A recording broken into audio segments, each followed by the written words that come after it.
Tão bom estar na presença de Deus, né? Em todo tempo, Ele é bom e assim nós cremos. Eu quero te convidar a abrir a palavra de Deus comigo, na carta que eu mais reflito na vida, né? Para fins de TSD, é sempre onde eu recorro, que é a carta aos, vamos ver se você já está sábio, Romanos. Então abre comigo lá, querido. Eu já falei para vocês, né? Tem um pregador aí que ficou 20 anos pregando a carta de Romanos, sem cessar, então eu não estou lá ainda, mas eu creio que tem tantas lições preciosas. Abre comigo no capítulo 4, por favor.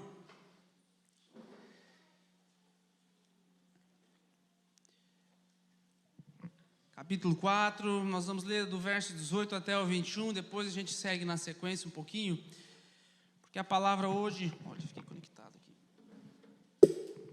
Lutando contra a incredulidade. São momentos na vida onde nós ficamos incrédulos. Eu quero te convidar a olhar para dentro da palavra de Deus e ver como isso é tão fácil de acontecer e principalmente como nós combatemos esse tipo de incredulidade. Talvez você ou com a descrença, né? Ou talvez você diria assim, não, mas eu não sou descrente, eu creio. Pois bem, vamos ver então. Romanos 4, verso 18 em diante, diz assim, a minha tradução é NVI, se ficar um pouquinho diferente da tua, diz assim: Abraão, contra toda a esperança, em esperança creu, tornando-se assim pai de muitas nações, como foi dito a seu respeito, assim será a sua descendência. Sem se enfraquecer na fé, reconheceu que o seu corpo já estava sem vitalidade, pois já contava cerca de 100 anos de idade, e que também o ventre de Sara já estava sem vigor, ou estéril em algumas traduções. Mesmo assim não duvidou, nem foi incrédulo em relação às promessas de Deus, mas foi fortalecido na sua fé, deu glória a Deus, estando plenamente convencido, sublinhe isso na tua Bíblia se você puder, plenamente convencido de que Ele era poderoso para cumprir o que havia prometido. Feche teus olhos mais uma vez um instante. Pai querido, nós estamos diante de Ti, Senhor, diante da Tua palavra, e nós cremos, Senhor, que Tu és fiel, cremos que o Senhor age em todo o tempo, Senhor, cremos que a Tua palavra, ela se renova sobre as nossas vidas, Senhor, e nós necessitamos desse renovo, dessa condução, ó Pai, necessitamos, Senhor, que a nossa mente seja aberta para que haja revelação do Teu Espírito, Senhor. Tudo começa na nossa mente, que ela possa estar receptiva nesse momento, Pai, que ela possa estar atenta, Senhor Jesus, e todo pensamento venha ser trazido cativo à Tua obediência, Pai, para esse momento onde a Tua palavra nos é exposta, Senhor. E o nosso coração, Senhor, ele seja ministrado, não apenas agora pelas palavras do entendimento da mente, Pai, mas pelas palavras de revelação do Teu Espírito, que só o Teu Espírito, que sonda os corações, pode fazer, Senhor. Assim nós cremos e assim nós te pedimos. Amém. Amém, querido. A pergunta que eu tenho para você é: por que nós existimos como igreja? Por que existe a igreja de Jesus? E o que significa na prática, viver pela fé nas promessas? O que é na prática isso? Eu vivo pela fé, como eu perguntei para você, você crê? Todos nós aqui diríamos e professaríamos isso. Não, eu sou crente, eu não convivo com a descrença. Mas o que significa na prática não conviver com a descrença? Às vezes eu e você colocamos um padrão muito baixo. Apenas creio na existência de Deus, apenas creio na existência de Jesus, creio que Jesus opera, eu reconheço que Ele atua na vida de muitas pessoas, mas isso em absoluto não é o que a Bíblia quer dizer sobre se tu creres verás a glória de Deus. Não é esse tipo de crença, de que saber que Ele existe, saber que Ele está atuando na terra, ou até reconhecer que Ele faz coisas boas, porque isso, meus amados, até o diabo reconhece, né? Ele sabe, o diabo sabe quem é Deus, sabe do poder de Jesus, ele conhece, ele reconhece o poder de Jesus em muitas situações, mas a grande diferença não é só apenas que ele não obedece porque ele não quer. Eu e você, em muitas situações, nós professamos a nossa fé como crença, mas nós agimos com descrença em muitas situações.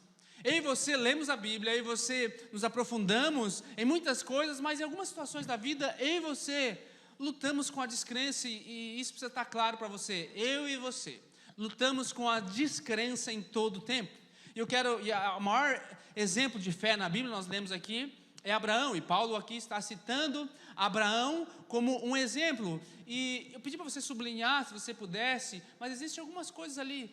Convencido, plenamente, significa que havia dúvida no coração de Abraão? Claro que havia. Nós vemos em algumas situações, quando Abraão estava ali para levar, sacrificar o seu filho, que Deus tinha pedido como uma prova diante dele, e há alguns momentos de titubear, há alguns momentos assim, poxa, será? Não, acho que Deus pode ressuscitar. É claro que ele lida com a dúvida, mas por que Paulo usa que ele está plenamente convicto daquilo que ele está fazendo? Porque as atitudes dele expressam mais do que os sentimentos dele.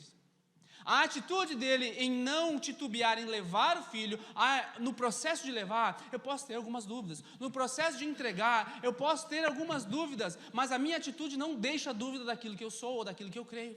Você entende isso? Porque isso é crucial para nós falarmos de descrença agora. A minha atitude revela muito mais do que as minhas palavras. Ainda que os meus pensamentos, às vezes, eles vão ficar meio titubeantes. Ainda que em alguns momentos da vida, eu vou ficar assim, poxa, será? Mas eu continuo agindo. Nós não vivemos assim nesse tempo de pandemia? Muitos de nós, ou a totalidade de nós, em alguns momentos, poxa, Senhor, será? Será que vai? Não, agora eu acho que o negócio, não, agora desandou tudo. Mas como é que é a tua atitude lá? Querido, não há problema nenhum em alguns momentos você entrar dentro desse conflito. O problema é quando às vezes as pessoas ficam professando coisas e agindo de outra maneira. Nós vivemos dentro de um conflito em muitas coisas, não sabemos o porquê de muitas coisas, perdemos alguns de nós entes queridos, alguns de nós tivemos muitas dificuldades financeiras, alguns de nós vivemos um problema ainda emocional, situações que se desenrolaram, mas o fato não é esse, o fato é como nós reagimos diante dessas situações. É isso que vai dizer se nós somos crentes ou não.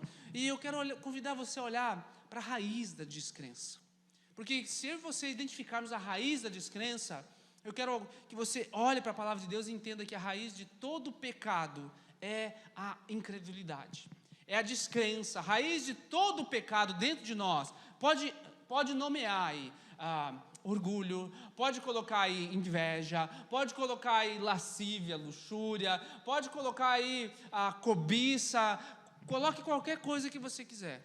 A raiz de todas essas coisas é a descrença. Descrença no quê? De que Deus tem a capacidade de suprir aquela necessidade na tua vida. Quando eu deixo de crer que Deus pode suprir alguma necessidade minha plenamente, eu começo a voltar os meus olhos para as coisas daqui. E aqui é onde mora a raiz de toda a descrença. Todo estado pecaminoso do nosso coração, todo estado pecaminoso da nossa alma, ele começa, querido, com uma descrença. Ele começa com uma incredulidade. Um texto que às vezes nos confunde, por exemplo, quando Paulo escreve lá em 1 Timóteo, o amor ao dinheiro é a raiz de todos os males. Às vezes as pessoas confundem, né? O dinheiro é a raiz de todos os males, mas ele diz, o amor ao dinheiro, ele não está falando absolutamente só do dinheiro, ele está plantando um princípio.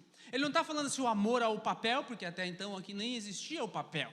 Ele não está falando o amor a ter números de coisas que vai te tirar dos caminhos do Senhor.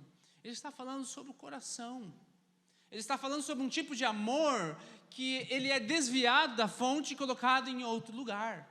E ele fala que essa é a raiz, é aqui onde começa a incredulidade. Ele não quis dizer que toda pessoa que tem essa dificuldade com o dinheiro, tudo que ela faz é só...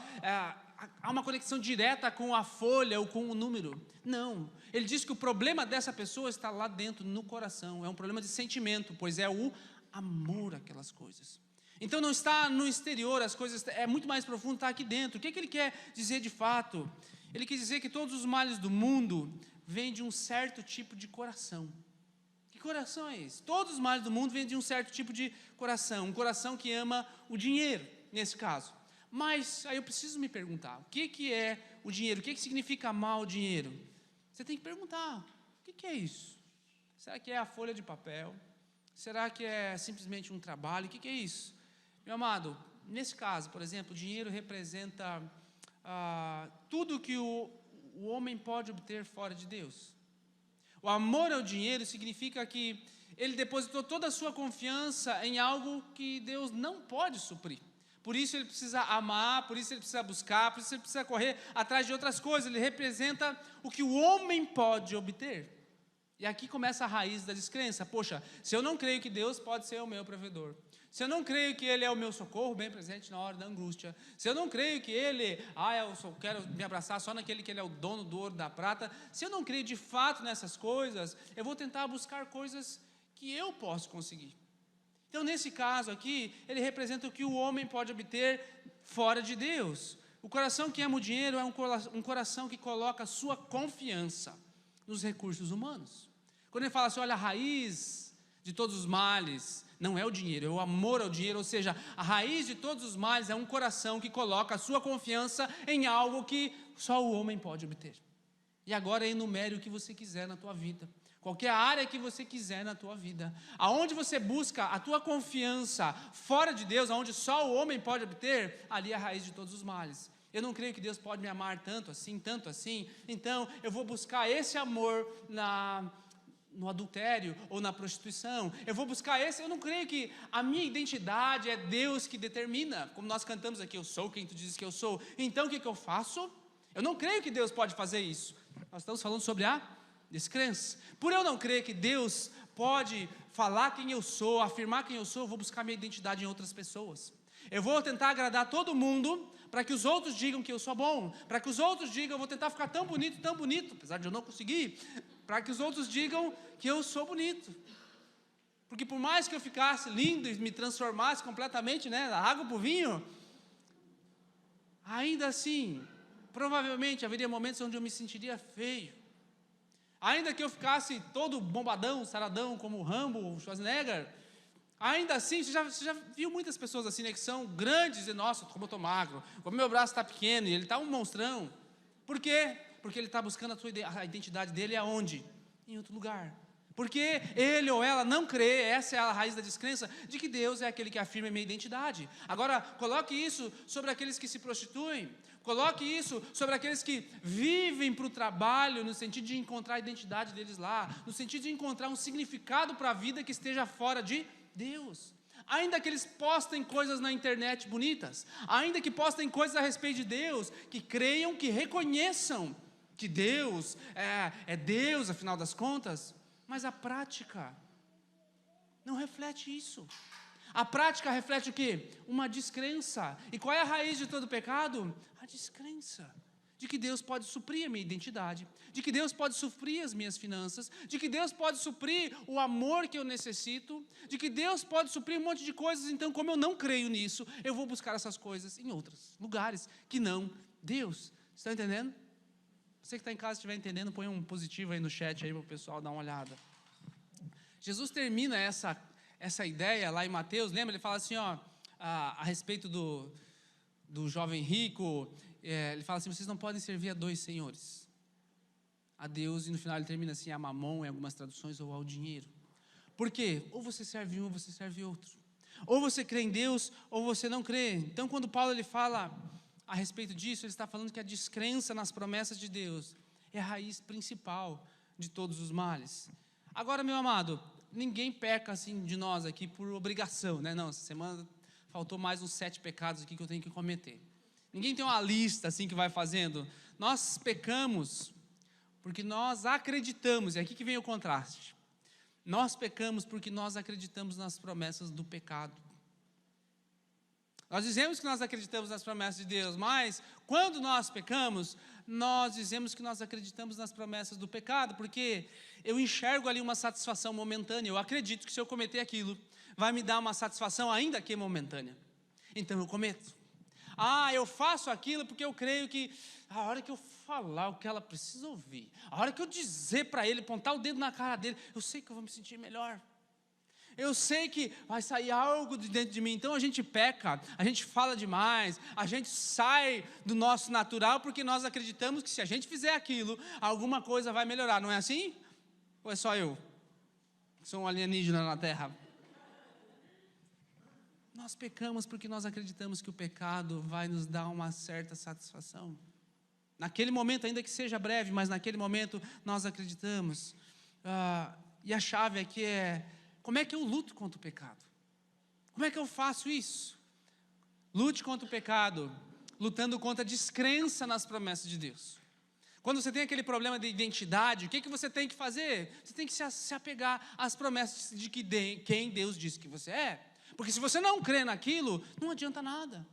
Então, nós não cantamos aqui, lembre daquela música quando você tiver com um problema de identidade. Eu sou quem tu dizes que eu sou. E lá na ponte diz assim, ó, escolhido, perdoado, eu sou quem tu dizes que eu sou. Tu és por mim até o fim, Senhor. Tu quem dizes que eu sou. Olha o que nós cantamos aqui, quando você estiver se sentindo sozinho. Tu não me... jamais. Eu gosto dessa parte porque, apesar de ter alguns cantos repetitivos que são chatos, que não dizem nada, não leva a nada, coisa nenhuma, mas essa é uma declaração que vai nos movendo de lugar, né? Tu começa dizendo assim com a boca, tu não me deixarás. Tu está meio desanimado, ainda não acredita muito naquilo, né? Mas aquilo vai te enchendo, tu não me deixarás jamais. Aí você vai lembrando de coisas, situações que você está vivendo, e aí você vai começando a declarar aquilo, e lá no final, talvez na 15ª repetição, tu está realmente acreditando, tu não me deixará jamais. Eu percebo isso no meio da nossa congregação, porque é assim que a gente começa. Às vezes eu também começo assim, por mais que eu esteja ali só tocando, mas quando eu estou no banco, por exemplo, você começa ali, tu não me deixarás, lá na 10ª, assim, já está assim, já estou vibrando, porque eu estou crendo naquilo, de fato, porque eu estou trazendo essa verdade para a minha mente. O que eu estou fazendo nesse momento? Eu estou lutando contra a descrença. Você percebe que quando a gente repete coisas, no começo você não acredita muito, mas de tanto repetir, você começa a analisar outras coisas, e de fato, lá no final você entende o que você estava querendo dizer. Senhor, tu não me deixará. Poxa, aí você analisa as situações da tua vida, e no final, você percebe, a Bíblia é a mesma coisa, meu amado. Quando você estiver enfrentando a incredulidade ou a descrença em alguma área, o que você precisa trazer? Traz à memória aquilo que te traz esperança, traz as verdades da palavra de Deus. Está aqui a importância de você começar, talvez se você ainda não fez, a decorar versículos. Mas não é decorar, no princípio criou Deus os céus e a terra era sem forma e vazia. Você pode decorar isso também, não tem problema nenhum, mas decore versículos que te tirem da descrença em algum momento. Só você sabe qual é a área que você tem dificuldade. Então, se você está sempre num ambiente de escassez, sempre na dificuldade, qual é o versículo que é mais simples e mais fácil você trazer na tua mente? O Senhor é meu pastor, e nada me faltará. Claro que você não vai sair fazendo um monte de dívida, né? Um boleto, o Senhor está aqui agora, Pai, me ajuda, o Senhor é meu pastor, nada me faltará. Não é esse o contexto, mas em situações que você está diante do Senhor, você tem vivido uma vida equilibrada, você traz isso para a tua mente, você repete isso para a tua mente, e você vai experimentar qual é a boa, perfeita e agradável vontade do Senhor. Você traz isso para a tua mente, querido. Agora, por que nós existimos? Por que nós vivemos como igreja de fato? Paulo diz também lá em Coríntios, quer comais, ou quer bebais, façam tudo isso para a glória de... Então, tudo que eu faço tem que ser para a glória de Deus. Como igreja, tudo que eu faço tem que ser para a glória de Deus. O objetivo é o mesmo, glorificar a Deus. Aí eu olho agora para a minha vida, se o objetivo de tudo é glorificar a Deus, quando eu olho para esse texto que nós lemos, Romanos 4, 18 ao 21, a vida de Abraão, isso nos dá uma visão muito importante de como eu faço isso, porque essa é a chave. Eu já entendi como é que funciona, mas agora como que eu faço isso? Eu olho para a fé de Abraão. Você sabe que Abraão recebeu a promessa de ter um filho quando ele tinha mais ou menos 75 anos. A sua esposa já estava para lá de Bagdá da menopausa, né? Já tinha fechado, o ventre já nunca foi aberto, já era estéril, naquela situação da vida, então menos. Então já está lá um homem idoso, apesar de ainda, né, ter café no bule ali, a gente viu a história depois que ele quis dar uma desviadinha, mas Sara era estéril. E nós lemos, Paulo já conclui a história aqui com cerca de 100 anos quando Isaac nasceu. Ok, parabéns, né, para a virilidade de Abraão, que cremos que veio de Deus, mas o que é que Deus fez com essa mulher?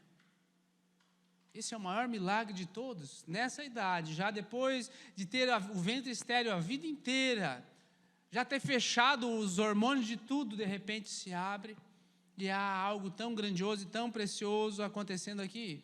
E aqui diz que Abraão se fortaleceu na sua fé, nós lemos sendo totalmente convencido de que Deus era capaz de fazer o que tinha sido prometido. Essa é a chave, querido.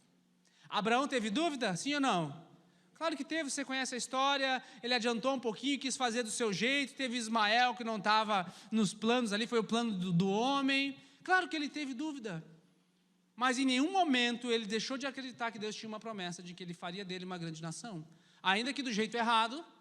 Ele fez o que da maneira errada no começo ali, mas ele não deixou de acreditar. E nós lemos aqui que ele estava plenamente convencido de que Deus era capaz de fazer o que havia prometido. Agora, olha essa expressão de Martinho Lutero, um dos reformadores, sobre o que acontece quando alguém crê e quando alguém não crê. Ele diz assim, a fé honra a quem confia com a mais elevada consideração, visto que considera verdadeiro e confiável. Agora, por outro lado, se a fé honra aquele que confia, por outro lado, não há maneira de mostrarmos maior desprezo por um homem do que considerá-lo falso e suspeitar dele, como fazemos quando não confiamos nele. Sabe o que isso significa? Quando você acredita em uma promessa de Deus, você honra a capacidade de Deus de fazer o que Ele prometeu. Quando eu creio na promessa de Deus, eu estou honrando a Deus. Agora, quando eu não creio, o que eu estou fazendo? Desprezando. Você entende como isso é sério? Que não é a boca, é a atitude. Quando eu creio, eu confio. Quando eu confio, eu honro. Entende? Quando eu creio, eu confio. E quando eu confio, eu honro. E o que nós tínhamos lido lá? Ou melhor, eu li para vocês, de Coríntios. Coma ou beba, faça tudo para a glória de... Ok, então o que eu preciso fazer? Como? O que eu faço para glorificar a Deus? Eu preciso crer. E a expressão de crer é confiar. E quando eu confio, eu honro, portanto eu glorifico. Então qual é o princípio? Crer de verdade. Crer com confiança. Agora, nada desonra mais a Deus do que não acreditar no que Ele diz. E quando eu creio que só essas coisas de fora suprem a minha identidade, só o que os outros dizem supre a minha identidade, só o que o meu corpo quer fazer, atingir os prazeres do meu corpo, supre a minha satisfação na terra, eu estou deixando de crer, e portanto eu estou desonrando a Deus, portanto não estou glorificando ao Senhor. E isso é muito, muito sério, querido, porque se o objetivo da nossa igreja é glorificar a Deus em tudo que nós fazemos, nós devemos ter como objetivo combater esse tipo de descrença. Eu ainda vou entrar um pouquinho mais a fundo. Agora, por que isso é importante? Porque a incredulidade ou a descrença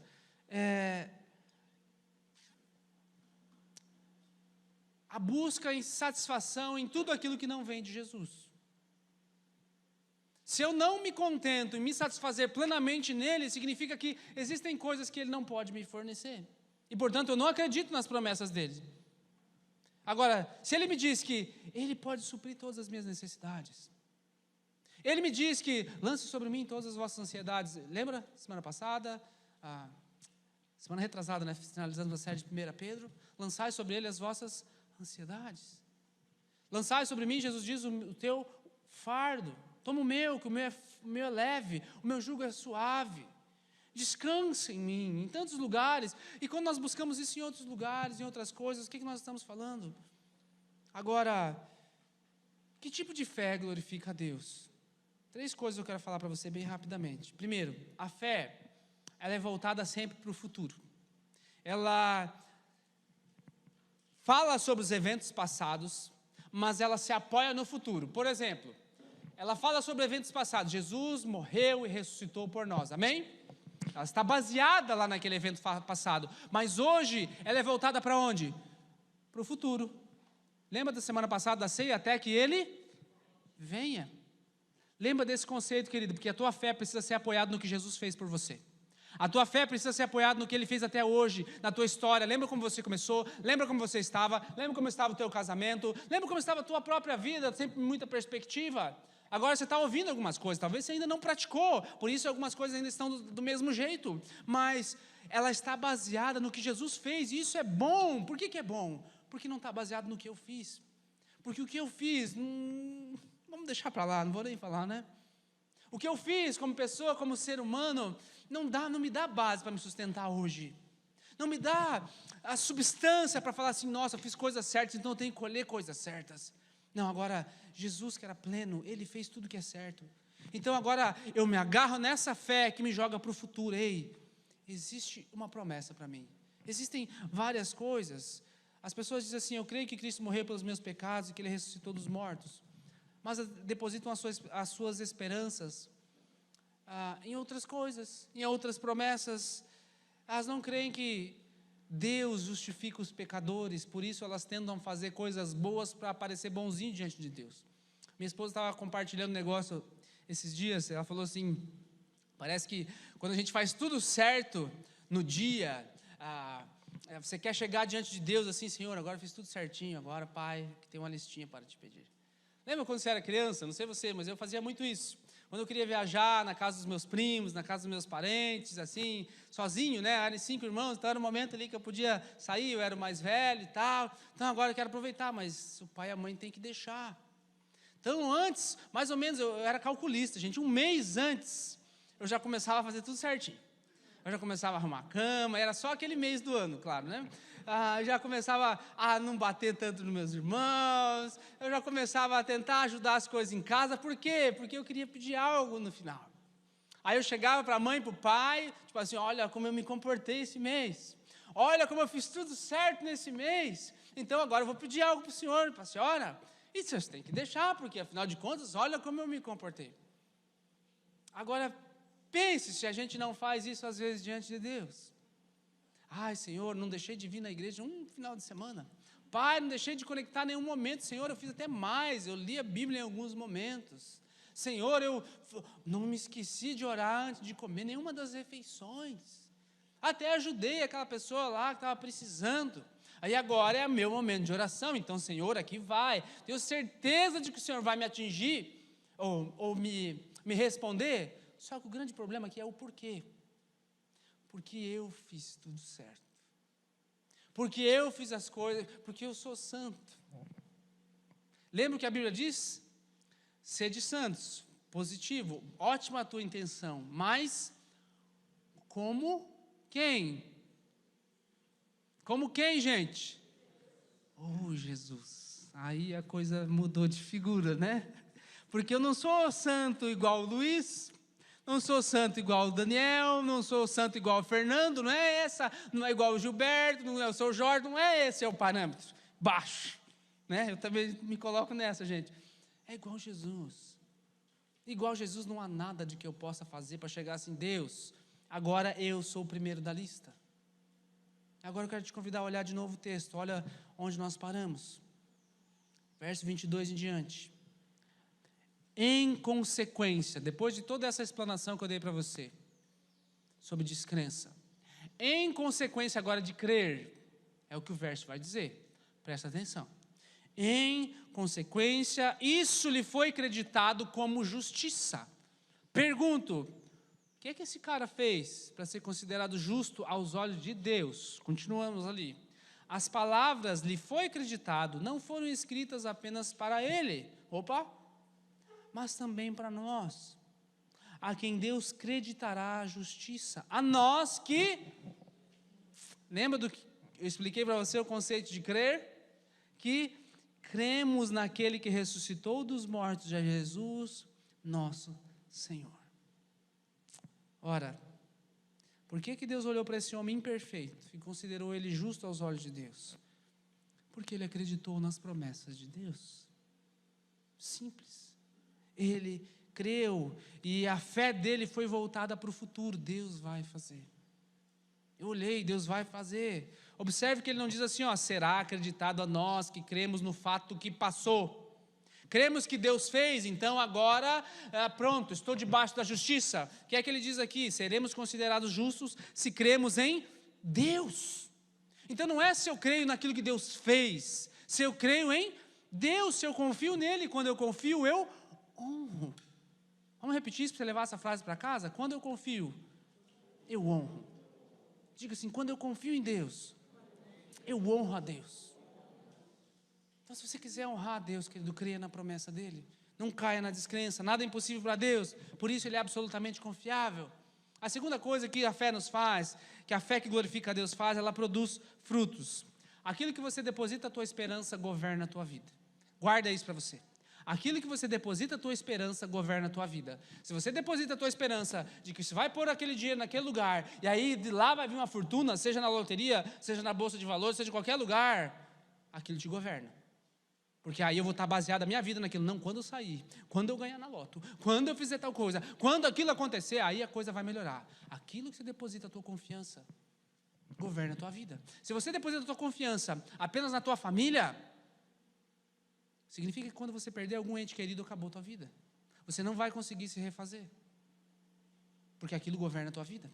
Se você deposita a tua confiança na segurança e estabilidade do teu trabalho, quando alguma coisa acontecer, se porventura você perdeu o emprego, se as coisas não fluírem do jeito que você gosta, o que aconteceu? Acabou a tua vida, porque a tua vida não estava em Deus. Tu não me deixarás, está fora dessa. O Senhor é o meu pastor, nada me faltará, está fora. Eu não creio nessa promessa, porque eu perdi meu emprego. Eu não creio nessa promessa, porque tal coisa me aconteceu. Eu não creio nessa promessa, porque eu perdi isso, eu perdi aquilo. E entende onde eu e você vamos num buraco de depressão, de ansiedade? Por que nós vamos para lá? Porque não cremos na promessa de Deus. Agora, meu amado, não me entenda mal, eu também passo por isso. Eu também luto com isso, e esse é o terceiro ponto. É uma batalha diária. Uma batalha diária. Lutar contra a descrença é uma batalha diária, então leve isso para você. A fé que glorifica a Deus, nós temos que glorificá-lo. Para glorificá-lo, eu preciso confiar nele, assim honrá-lo. Então essa fé, ela é voltada para o futuro. Creio naquilo que Deus vai fazer por mim, que Ele voltará, ok? Agora, ela tem que produzir fruto, e é o fruto do Senhor permanente. Mas a fé nunca deixa a minha vida inalterada. O que Paulo diz lá em Gálatas, ele fala assim: eu estou crucificado com Cristo, já não sou eu que vivo, mas Cristo vive em mim, e a vida que eu vivo na carne, vivo pela fé no Filho de Deus que me amou e se entregou por mim. A fé deixa a tua vida inalterada, não é mais o mesmo. Então, ou creio ou não creio. Então, quando eu quero honrar a Deus, eu vou lutar com isso constantemente, porque a minha carne vai me inclinar para a descrença. A minha carne vai se inclinar sempre para a incredulidade. Não faz. Faz porque você merece. Não interessa se tem gente perdendo ao teu redor por aquilo que você vai fazer. Você vai se beneficiar, mas um monte de gente vai se prejudicar. Não interessa, porque você merece. Aí a tua carne te inclina para aquilo. Você não crê que Deus é aquele que supre para você. Então eu vou repartir. Não vou repartir porque vai faltar. É o mesmo princípio da oferta. Não vou dar porque vai faltar. Não devia nem ter dado nada mesmo. Vai faltar sempre. Sempre vai faltar. Porque o teu coração está jogado naquilo. Esse é o princípio da oferta também, querido. Eu querer depositar a minha esperança no que o homem pode fazer. Por que eu entrego algo para Deus que Deus não precisa? Deus não precisa de dinheiro. Deus não precisa de nada disso. Porque eu estou expressando para Ele onde é que está o meu coração. Pai, meu coração está em Ti, que o Senhor é meu provedor. Eu creio na Tua promessa. Há uma promessa para mim, para aquele que semeia? Sim, então por isso que eu oferto. Eu creio. Por que você faz o bem pelas pessoas? Não é só para receber o bem em troca, você faz o bem porque Ele te mandou, porque há uma promessa para aqueles que foram salvos, é assim que eles agem. Há uma promessa nisso, então eu ajo de acordo com a promessa que eu creio. Essa promessa sim está voltada para o futuro, mas ela produz frutos. Mas, é o último ponto, é uma batalha diária. Querido, tornar-se cristão não é o fim, é o começo de uma batalha. Tornar-se cristão é o início de uma batalha, não é o fim. O que é que Paulo nos diz em tantas vezes? Combati o bom? Então, lute o bom combate. E qual é o bom combate que ele fala? Bom combate da fé, não esqueça disso. Perseverei até o fim, ele diz. No quê? Na fé. Ele diz assim, olha, eu combati o bom combate do quê? Da fé. Então nós estamos falando sobre descrença. 1 João 5, versículo 4, a parte final diz assim, que essa é a vitória que vence o mundo, a nossa fé. Como é que você vence o mundo então? E não é qualquer tipo de fé. Fé que crê nas promessas de Deus. Fé que é crer então? Crer é confiar. E quando eu confio, eu honro. E aí, Deus derrama da sua graça sobre mim. Se coloque de pé, por favor.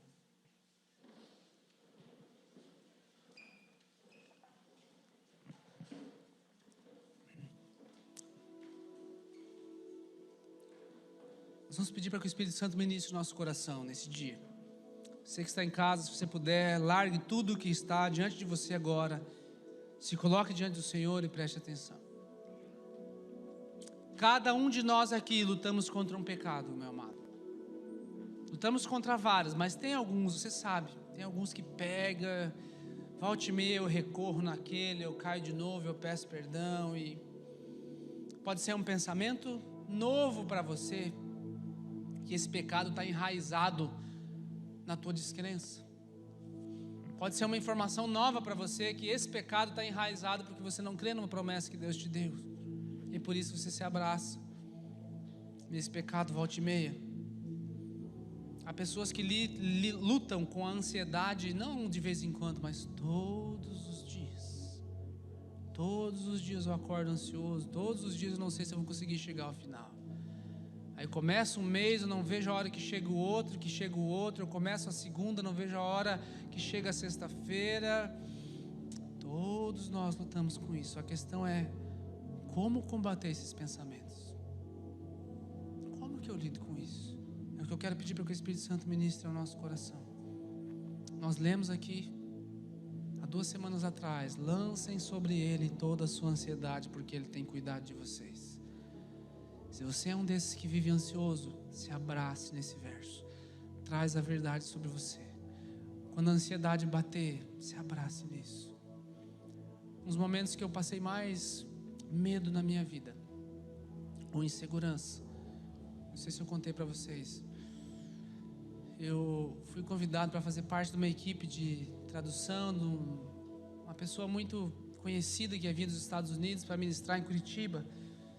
E fazia fazia uns 10 anos que eu não falava mais inglês, não tinha me comunicado com ninguém, só lia. E quando eu ouvi, eu não sei o que eu fiz, mas quando eu vi, eu estava lá, não sei porque eu não disse não. Sei, mas quando chegou no momento, assim, eu estava nervoso, sabe aquele nervoso, você está tremendo, batendo o queixo, não consegue falar, se comunicar com ninguém? Como é que eu vou traduzir alguém desse jeito? Mas enfim, estava eu lá e tinha pessoas que precisavam receber aquela mensagem que vinha de Deus e eu tinha que interpretar o que a pessoa estava falando. E agora só estava eu, não tinha como eu chamar outro. E aquele medo e aquela incerteza, eu me abracei nessa promessa. Aqui, essa é a chave de combater o pensamento. A minha graça te basta. A minha graça te basta. A minha graça te basta.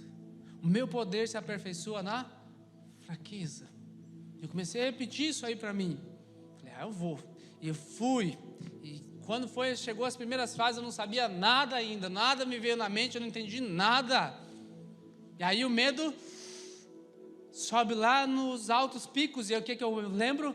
Ai, a minha graça te basta, Senhor, é o teu poder, não sou eu. Agora o Espírito Santo vai me fazer lembrar, quando é para estar diante dos homens, para pregar a palavra, é mais ou menos isso, Senhor, que está acontecendo agora. Eu preciso do Senhor. E meu amado, a incerteza veio, a insegurança veio, o medo veio, o queixo tremeu, as mãos bateram, mas a palavra vai repetindo. Ei, a minha graça te basta, o meu poder se aperfeiçoa na fraqueza. Lá pela quarta, quinta, deu um enrolado no começo ali, né? Amém, glória a Deus. Lá pela quarta, quinta frase, parece que aí veio a graça do Senhor. E aquela semana, foram acho que 10 dias, né? Mais ou menos. Mudou a minha vida. Naquela semana eu tive a maior experiência sobrenatural com Deus da minha história inteira. 2002. A maior de todas. Agora, se eu tivesse ficado na carne, pensado, não, eu tenho medo, não consigo, chama outro, leva outro. Sabe, Deus fez algo extraordinário, porque na minha fraqueza o seu poder se aperfeiçoa. E, eu não cria naquele momento que Deus pudesse fazer alguma coisa, mas de repente eu comecei a repetir o que a palavra me diz. Que o teu poder, Senhor, se aperfeiçoa na minha fraqueza. A minha graça te basta, então eu vou. Ainda que agora eu não estou vendo nada, não estou sabendo nada, não estou conseguindo entender essa língua, nada. Mas sou só eu, Senhor, e agora algo precisa acontecer. E Deus fez. Querido, não sei qual é a área da tua vida, mas eu quero te convidar a você encontrar um verso desse nessa semana. A você trazer algo para a tua mente na área que você tem tido descrença, a resposta para essa pergunta: como que eu luto contra a ansiedade, como que eu luto contra o medo, como que eu luto contra a incerteza, como que eu luto contra a pornografia, como que eu luto contra a inveja que eu não consigo deixar de ter. Eu luto contra a descrença, trazendo a fé na graça futura, trazendo à mente aquilo que me traz a esperança, trazendo à mente o que Deus diz que eu sou. Ele não disse que eu nunca vou sentir ansiedade, Ele não disse que eu nunca vou sentir medo. Mas quando eu as tiver, ele fala que quando tiver ansiedade, lance sobre mim. Ele fala para eu não pecar, mas quando eu pecar, eu tenho um advogado.